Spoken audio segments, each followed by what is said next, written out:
Hello, welcome to the Paid Search Podcast. My name is Chris Schaefer, and today I'm going to talk about, you guessed it, Google Ads. That's what I talk about every time. But this is actually a special day because I'm deviating a little bit from where I usually talk about only Google Ads, and I'm actually talking still about Google, don't worry, but I'm talking about the organic ranking. I'm talking about not paid ads, but SEO today and how it relates with PPC. And, you know, I am bringing in someone that I think is a great guy, very authoritative about things like this because he's proven that he can work in both arenas. And I'll introduce him in a little bit, but be sure and stick around for that. That's going to be in the topic of the week.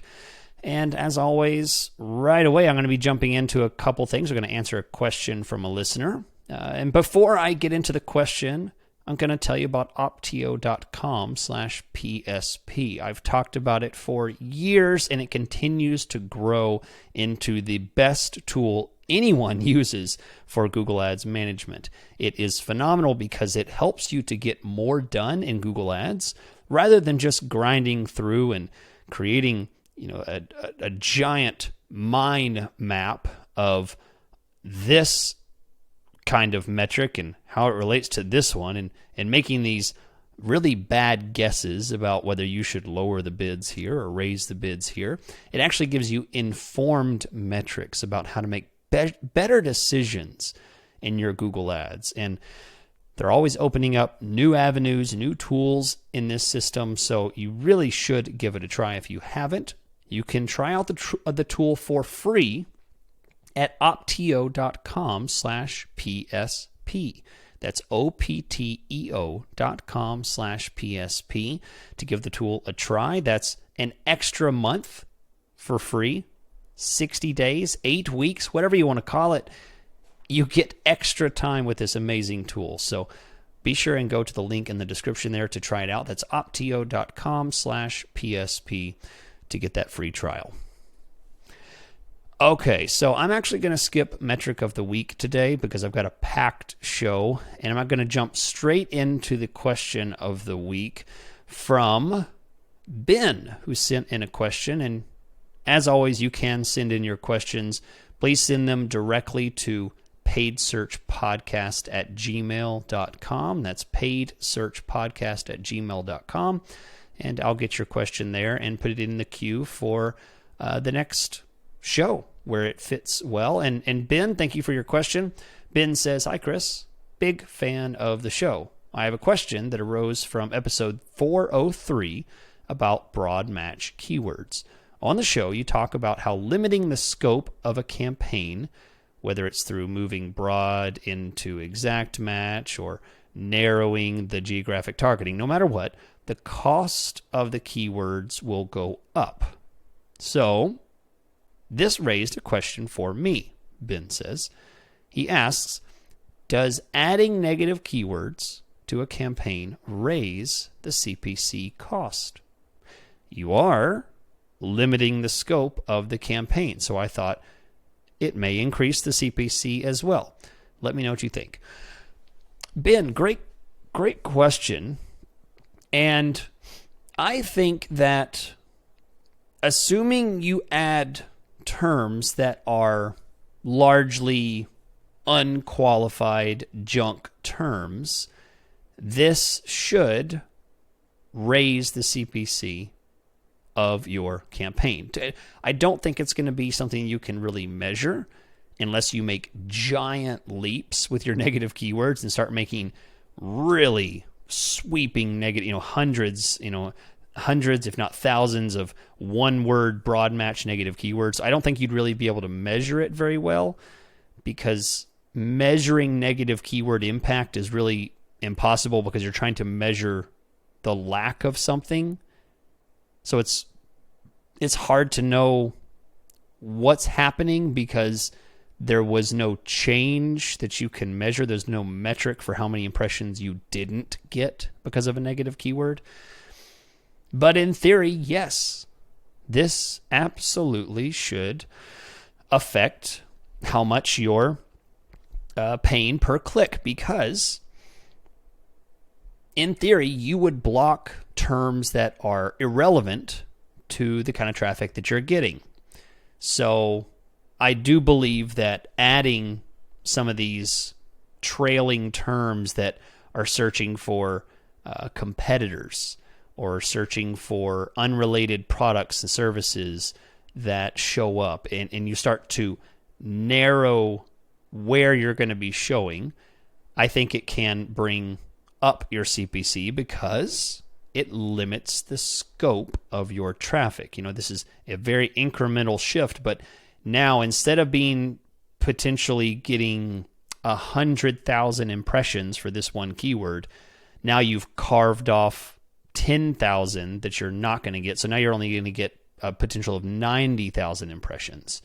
So anytime you shrink something in Google Ads, theoretically the CPC is going to increase because there's less volume for you to show on. So the less auctions that you're available to show on for your keywords, that means that you're going to have to deal with less demand, less opportunity. And anytime there's less of something, the cost of acquiring tends to go up. But this is not entirely true all the time, because there can be instances when you're showing up for keywords that you add as negative keywords that are expensive. For example, you might be showing up for some really long tail, highly competitive kind of terms, and you block off some of these things, and it ends up bringing your CPC down. But I don't think that happens the majority of the time. I think the majority of the time, you're adding things that are cheap. That's really some of the most basic job of a PPC manager, is to continue to add traffic that is cheap, or I should say, to block traffic that's cheap. That is, I think, important to do. For example, how do I, how can I, how much is, right? These question types of searches, they often are very, very cheap and can come in massive waves where they can spend 90% of your budget very easily. And these cheap clicks, if you wipe them out, you might have knocked out, hundreds of thousands of potential clicks that you would have gotten. Now you're getting a smaller amount, and the stuff that you do get now is more qualified, more expensive, has other competitors going after those same terms. So I think the net effect is potentially to raise your CPC, but that's a good thing. Remember, quality costs money. Something that's cheap in Google Ads is not necessarily a good thing. Cheap does not equate to quality, and expense does not always equate to high quality. So I appreciate the question. Thank you so much, Ben, for sending that in. I have a special situation today where I am bringing on a guest. I don't do it very often, but when I do, it's someone that I respect and actually want to talk to. I have the privilege of being able to pick and choose who I talk to and who I bring on the show. So I hope that you enjoy Scott Redgate on the show today. I'm going to bring him on, and what we're going to discuss is PPC, SEO, how they're related, how they work together, ways that they're different, ways that they're alike. Scott leads a marketing growth initiative for a large e-commerce auto parts store. So Scott's shared with me in our private discussions kind of what he does and what their account looks like and the kind of spend they do and his responsibilities. And I'll just say this, it is very impressive. It's a high amount of spend, a very, I'm sure, fast-moving industry. And anyone who works in this kind of environment absolutely gets my respect. And Scott has a YouTube channel where he shares advice, and I'm a big fan of what he's done on that YouTube channel. I respect the advice he puts in. So I'm happy to have Scott on the show today. So let's jump into that. Scott, thank you for being here on the Paid Search Podcast. I know that you've listened for a while, and I am excited to do something I don't usually do, which is deviate from the stuff I don't know about. I talk about the stuff I know about, and that's usually all I'm interested in talking about. So I'm diving into a whole area here that I don't think I've ever discussed. So I was recently on your podcast, and that was a lot of fun. I enjoyed doing that with you. So thank you for having me on there. So I thought it'd be great to have some of your specialties come over here and talk about how SEO and pay-per-click work together, how they're different, because I get questions about it and I don't know a lot about it. And I think it'd be useful for business owners to know about this because there's definitely a lot of opinions about it.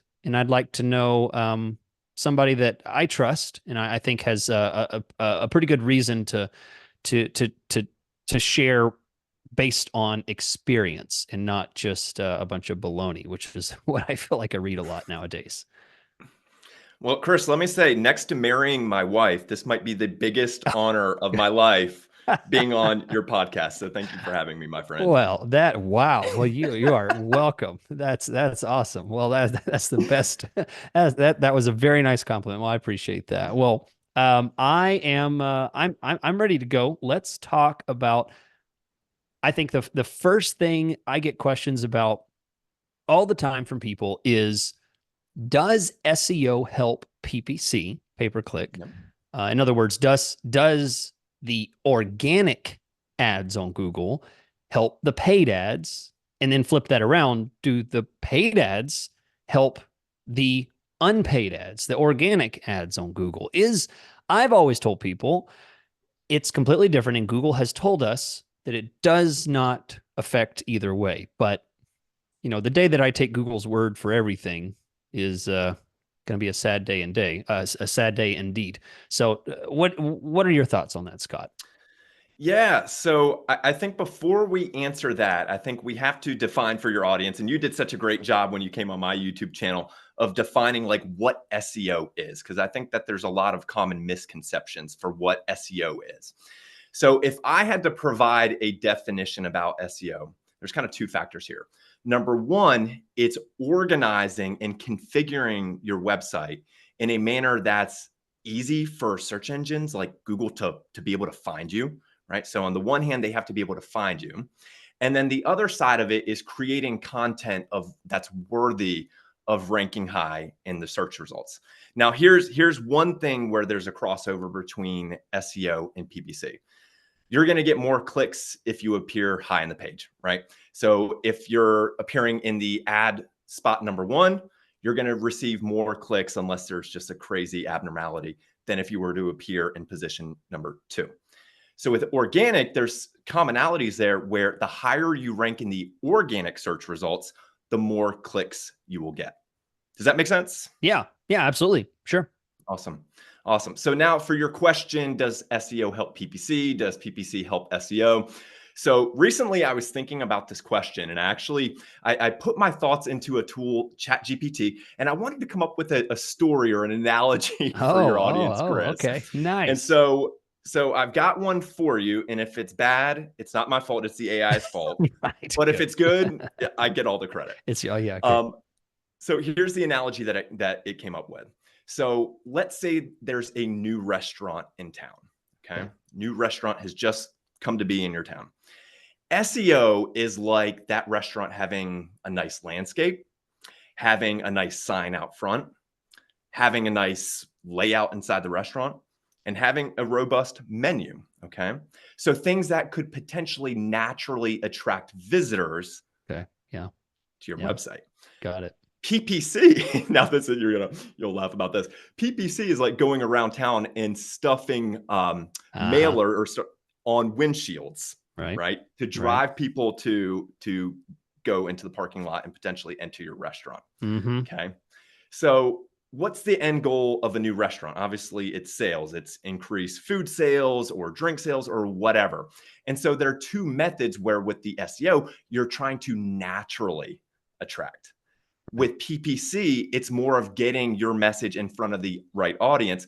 But in order in that example, like you're going to have to go car by car and, put whatever mailer or whatever it is on their windshield. Okay. Okay. Yep. So in that analogy, it sounds like you are advocating that SEO can be beneficial because you're pushing people to your restaurant in the analogy. And therefore, by pushing people to somewhere where you already have the landscaping, the nice environment set up, the good menus, that's going to help those people to convert because you did that naturally just to help your business just look nice. So it Exactly. doesn't sound like, so does this analogy work the other way? So it doesn't sound like a great analogy to imply that a strong SEO, um, the other way, Yeah. PPC, particularly helping your SEO, because that doesn't, other than having maybe a crowd of people around your store, a lot of people in the parking lot, to take the analogy way too far, it doesn't sound like it would really help.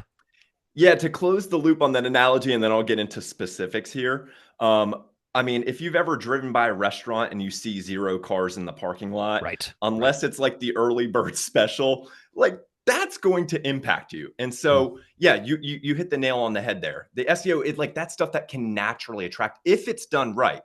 PPC though, I mean, seeing cars in the parking lot, I think has a bigger impact than we can even Yeah. imagine. Yeah. Yeah. Okay. And so with SEO, with that analogy, it's a lot of improving your website architecture, to my points earlier, so that you can be found and creating a great experience for your user.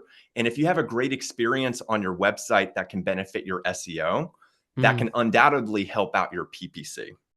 If I'm paying Google $20,000 a month and then my competitor is not paying $20,000 a month and we both Hmm. have the same quality of SEO, am I Hmm. going to be treated any differently? Do you think? Now, I, of course, throw in all the allegedlys you want, because we're just speculation here. But do you think that there's any uptick benefit? Because that's what businesses really want to know. They want to know, when I invest here, am I getting a little bit extra to be able to beat my competitor simply because Google has some type of favoritism for me because I spend extra money with them? No, with an asterisk. Oh boy. And Okay. All right. here's a hot take for your channel, Chris. I haven't discussed this on my YouTube channel. And also Oh, here's good. an exclusive, an absolute hot take. All right. All right. So recently, Google's ranking factors actually leaked out there on the internet. Now, this Really? isn't speculation. Their ranking factors leaked on the internet. Now, the Okay. thing that did not leak with that was the weights that they assigned to the different ranking factors. Okay. Okay. So you understand what the ranking factors are, but you don't understand if, 10% of the ranking factor is this, 20% is this. Yeah, you don't know that.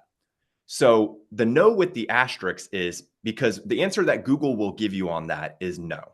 If you Okay. spend any additional money on PPC, that's not going to help you with your SEO.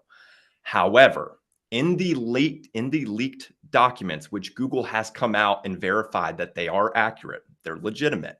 Okay. There was some documentation on quantity of website traffic.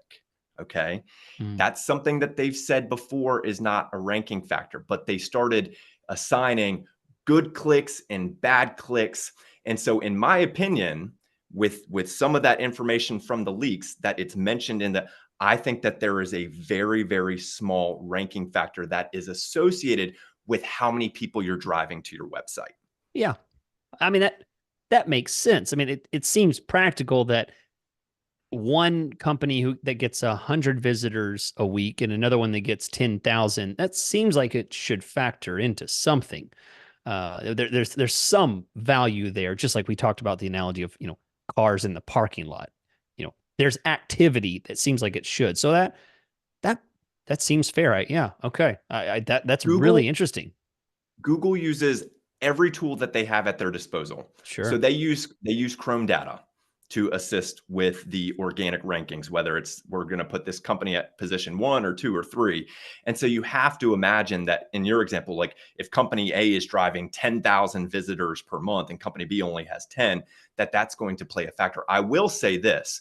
There's something, and we might dive into this a little bit later, but how quick Google is to discover your content, right? Mhm. And in my professional opinion, How quickly Google discovers your content, there is a direct correlation to how many website visitors you get. So for example, let's say the New York Times publishes an article, right?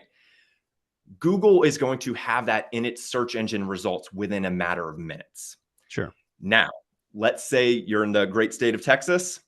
Let's say there's a plumber in the great state of Texas and they release a blog post.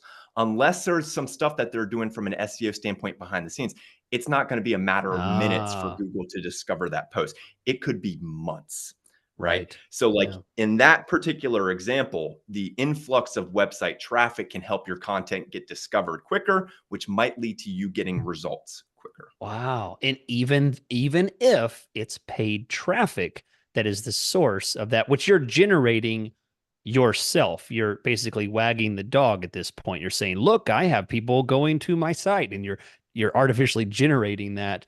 Even with paid traffic, it still potentially would count and cause a faster indexing of what you have. Yeah, I mean, let's say, for example, you're driving 10,000 visitors to your website through paid, right? There's going to be a percentage of those 10,000 that come back via direct traffic, right? So Right. they type in Yeah. chrisschaefer.com directly. And as we just talked about with Google using signals from like Google Chrome, that's impactful. If they're saying, oh man, we just saw 1,000 people go directly to chrisschaefer.com, Hmm. that's valuable. Yeah. Wow. Okay. Well, that's already question one, and I've learned that's really interesting. So now whenever people ask me that, I can authoritatively say that yes, there is some benefit to some degree. We can't isolate exactly to how much, but there is some benefit. Well, thank you. One thing that I have to ask, and this this question's coming because I'd sent this ahead of time, and I'm not going to let this pass without because I am always curious. Quality score. Now you may know my thoughts on quality score. I make it pretty evident in the podcast that I think quality score is next to useless, yet next to a magical fairy floating in the sky, and you're trying to grab it. It's you might as well not waste your time grabbing for it. But I have to ask: does a high SEO ranking score, I don't know what the terminology is, um, help get you and achieve a better quality score for your keywords? Yeah, that's a great question. I think right now we can kind of bridge the gap between SEO and PPC. Yeah. All right. So Okay. with quality score, obviously we're talking about factors like ad relevance, expected click-through rate, Hmm. but landing page experience is a Right. portion of the quality score, There you go. right? Yeah. And so yes, 110%. If Okay. you're providing a Mm. great experience to your customers, which has a direct impact on your SEO, Okay. right? That can have a positive impact on your quality score. Okay. Okay. So the analogy, thank you, Scott, who came up with that with no help from AI. We'll just forget that part. The analogy of a very well landscaped, detailed, business front helps you because that has something to do with landing page experience, which landing page experience is such a generic term. There's so many, experience is such a wide term, but in general, it can help that factor that is determined in quality score rankings. So, okay, well, confirmation there as well. Okay. Yeah. Nothing that I couldn't have guessed, but I don't like to guess. I appreciate someone telling me if I'm off base or not. So thank you for that. Sure. Um, okay, let's dig down. Let's get specific here because I've got questions and I hope you have answers. We'll see. Do yeah, we'll see. Well, you have answers. Let's find out if I believe them or not. Because I'll call bullcrap if I don't think it's real. Do PPC only landing pages affect your SEO? Like, is there a good or bad overlap there? Okay, Oh boy. there's a couple of layers to this. And Okay. also I think if you deal with a lot of people in search engine optimization, the answer you'll get to a lot of questions is it depends, which Okay. Yeah. there is truth to that. But on your podcast, we want the true answers. We don't Yeah. want just a it Yeah. depends, right? Okay, so I actually want to like draw a line in the sand with PPC only landing pages because I want to separate them into two buckets. All right. Okay. On the one bucket, let's say it's a landing page that is more generalized for the brand. It Okay. has whether it's a phone number up top, a contact form, a brief blurb about what the business does, some customer reviews. Essentially, it's kind of like a regurgitation of the homepage of the Right. website, but it looks Right. a lot neater, right? Right. Okay. So you have those, right? And let's touch on those ones. Those can actually have a negative impact Wow. on your Wow. SEO. And let me explain why. All right. SEO is not rocket science, but it's a lot of decluttering and it's a lot of organization. Okay. And the one thing that I'll try to get across here with SEO is you want to have essentially like specific pages for the experiences or whatever type someone's typing in on their website. So let's say you sell shoes. All right. You have a category page on your website that's red shoes. You have a Mm-hmm. category on your website that's black shoes. You want to make sure that you draw a line in the sand where you're not cannibalizing the rankings between those two themes, similar to like ad groups Right. in Google Right. Yeah. Ads, Makes right? sense. So you want to have distinguishing, you on the black shoes page, you don't want to mention the term red 100 times because that could compete with that red page. Okay. Yeah. With the PPC only landing pages that we're saying are regurgitation of some of the best elements of the homepage, yeah, that in a lot of instances, that's going to duplicate a lot of the copy from the homepage, a lot of the theme. And so if Google sees these two pages, you might actually be negatively impact your homepage's Mm. ability to rank in SEO. Now, I'd say it's a very, very small issue on that front. Okay. So I wouldn't be too concerned, but there is some stuff that you can do behind the scenes in the code of your page to disable the PPC landing page from appearing in the Yeah. organic search results, which would solve that. But the other type of PPC landing page, and maybe this is more for e-commerce, but I'm almost imagining a category structure on a website that mirrors ad groups, right? So what I mean by that is in that red shoes example, you might have an ad group that's dedicated to red shoes that leads that visitor to the red shoes category page where they can shop and purchase red shoes. Mm-hmm. Well, in that example, that type of organization is actually beneficial from an SEO standpoint because you're focusing more on, we call it the long tail keyword in SEO. And I think we use that in PPC as well. But you're being more specific than just a generalized shoes. Mm. So that's the line in the sale between the PPC only page that's a regurgitation of the homepage Yeah. versus one that mirrors the website category structure, if you will. Right. Right. Okay. Wow. Okay. And I assume that this is true whether it's a subdomain or in the main domain. It doesn't matter. It's still part of the domain because I have clients that love to do that, that secondary subdomain. So, all of this, it seems like they have, all these other subdomains that they're, every new agency they get, they're going to create a new subdomain so that agency can track their conversions from their PPC campaigns. And then, they're like, well, last year we had this one. We're going to start this new one with this new agency. It sounds like this is a detriment to the, as you implied, the organization, the clutter of these, different pages and subdomains and everything. Sounds like a negative as far as SEO. Yeah, the topic of subdomains is a very sensitive one in the SEO community because Google will come out and say, "Oh, it doesn't matter. Launch a subdomain and you'll be fine." But there's like real world experiences where Oh, companies do that, and that subdomain is not able to rank in the Google search yeah. results from an organic standpoint. So it's one of Okay. those. Do you believe Google when they say it? Yeah. But Yeah. yeah, it can cause issues. Okay. Okay. That's great. Another question. Here's a common analogy that I use all the time, and I use it in my coaching all the time to help people. And tell me if I'm wrong here.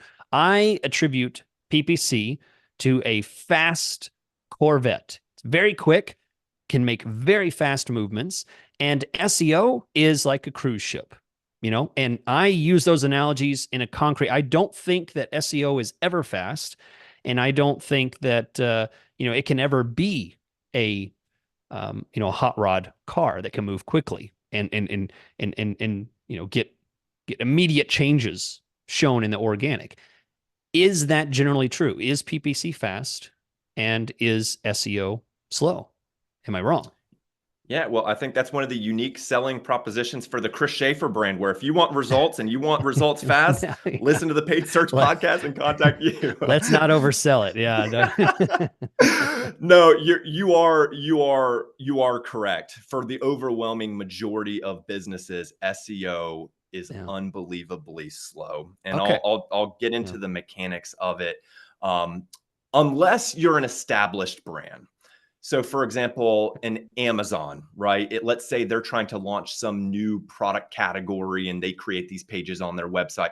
Yeah, it might Be- be a week. Yeah. because the volume of traffic can help speed that up. So where this analogy breaks is New York Times, Amazon.com, places like this that can get tons and tons of traffic when they launch something or publish something that could speed up the rate at which their cruise ship runs. But for those of us with a normal business, we wouldn't experience that.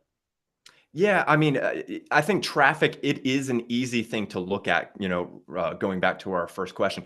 There's so many positive SEO signals going to some of those top brands, right? Yeah. We haven't gotten into it, but what still in 2024, one of the most powerful SEO ranking factors is how many domains, how many websites out there are providing relevant links to your website, right?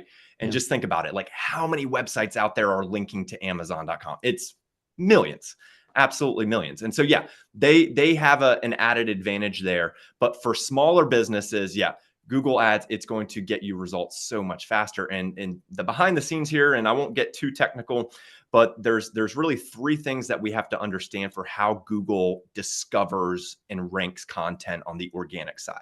Okay. And those terms are crawling, indexing, and ranking. And I'll Hmm. provide the layman's terms definitions here.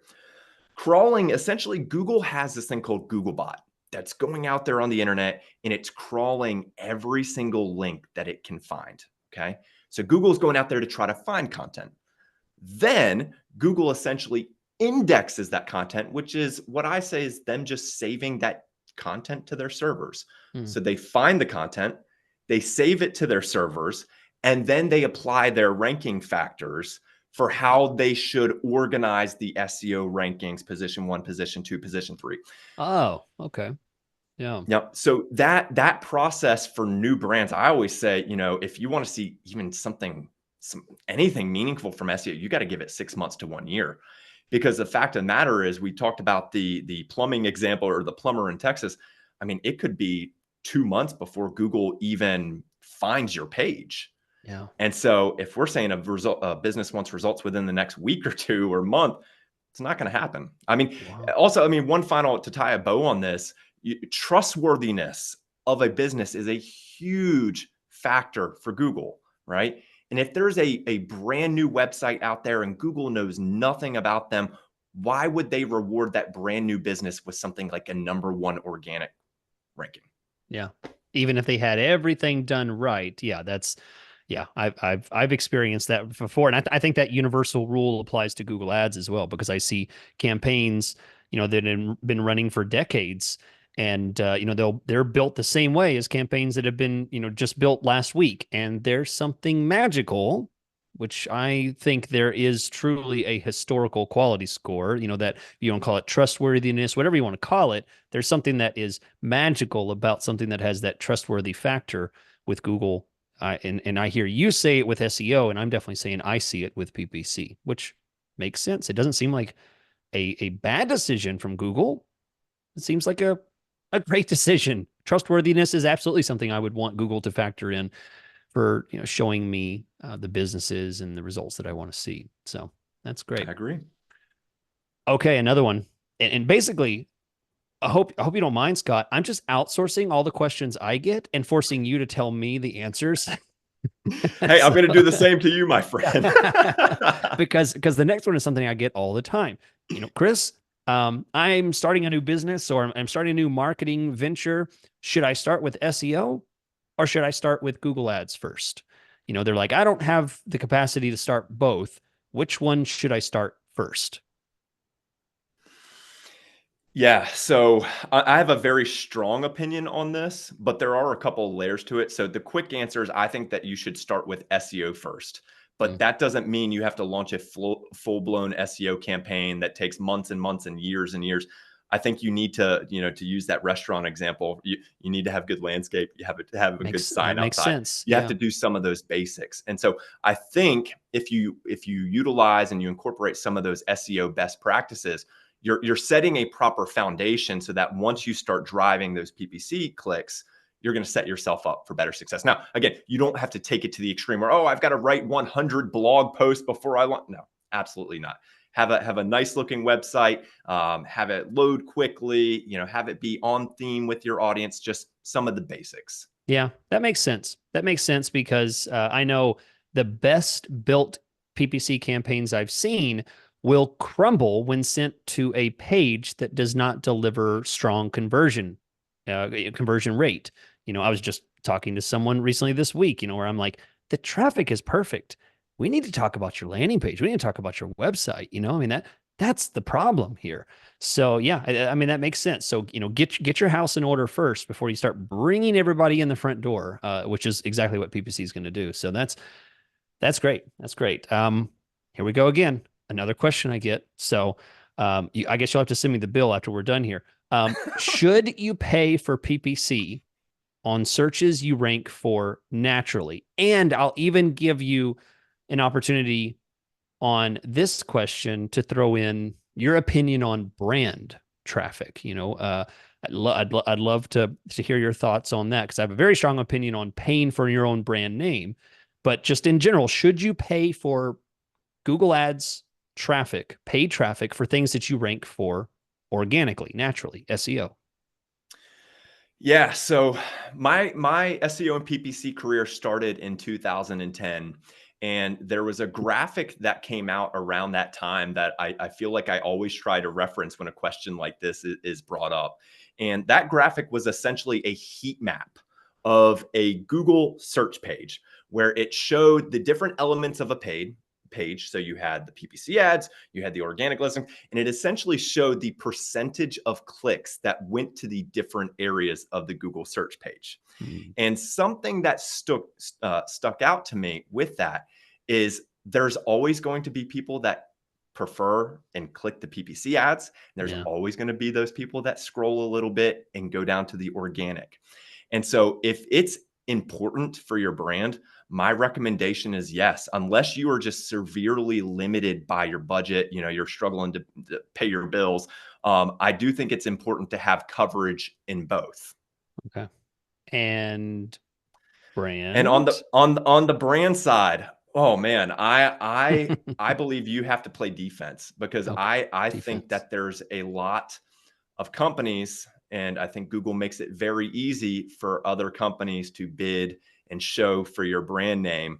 And so I do recommend having a branded ad. Now, depends on the niche, but I mean, in some of these instances, because theoretically you should have a high quality score for your brand. So you shouldn't have to pay anywhere near as much as some of your competitors. But Right. I'm all about playing defense because I don't want my top competitor appearing in that number one spot. Really? Okay. I won't push on that because we'd have to do a different episode because I have a very different opinion. I'd love to poke holes in that theory, but we'll move on. You're uh, being too easy on me, Chris. Next time. next time for sure. Yeah. We'll have a session where I just yell and argue with you the whole time.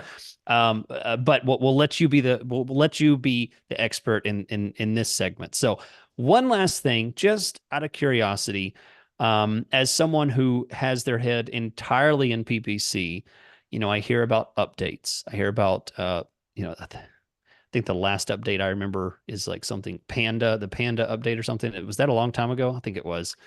It was a long time ago, but then they released incremental updates from there. Yeah. Okay.